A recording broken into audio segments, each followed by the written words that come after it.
V današnji rubriki priporočamo, pa bi vam radi z zanimivim animacijskim filmčkom predstavili svetlobno terapijo Bioptron. Bioptron je namreč varna, učinkovita in preprosta medicinska terapija brez bolečin, širokim obsegom uporabe za vaše zdravje, lepoto in dobro počutje. Die Sonne ist die Quelle allen Lebens und verantwortlich für Wachstum und Wohlbefinden. Tom kennt das Gefühl. Er ist leidenschaftlicher Fußballer und genießt es, jeden Tag draußen zu sein. Heute ist er spät dran und sein Blick fällt zufällig auf das Haus gegenüber. Dort arbeiten Max und Mia am Computer.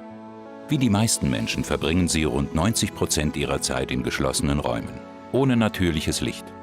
Das macht auf Dauer krank. Max leidet an schlimmer Akne. Mia hat eine Depression. Auch die Katze, die auf den Namen Mrs. Maus hört, plagt ein Ekzem. In der Mitte wohnt Onkel Erik, der wegen seiner Kreuzschmerzen nicht mehr arbeiten kann. Oma Gerda aus dem Erdgeschoss quält sich schon lange mit einem offenen Bein. Tom ist traurig, dass die Menschen in seiner Nachbarschaft krank sind. Er möchte helfen, aber wie? Er hat eine Idee. Er greift nach der Sonne, aber das Licht brennt sich in seine Haut und färbt sie rot. Tom erschrickt, lässt das Licht fallen und geht traurig zurück ins Haus.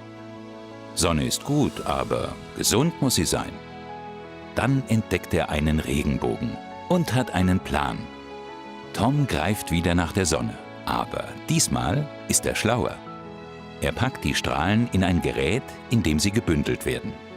Dann entfernt Tom die UV-Strahlen und heraus kommt ein gesundes Licht, das die Haut mit ganz natürlichen Lichtwellen und angenehmer Wärme versorgt. Tom verteilt die Geräte bei den Nachbarn, bringt sie in Position, schaltet das Licht ein 1 bis 2 Mal 10 Minuten jeden Tag und fährt zum Fußball. Nach ein paar Tagen passiert es. Die Akne bei Max verschwindet. Mias Stimmung steigt und auch Mrs. Maus ist ganz entspannt. Onkel Erik hat keine Schmerzen mehr und geht wieder zur Arbeit. Oma Gerda freut sich auf den Tanztee, denn auch ihre Wunde ist geheilt. Alle stehen vor Toms Haus und wollen Danke sagen. Da biegt ein Krankenwagen um die Ecke. Tom hat sich beim Fußball das Knie verletzt.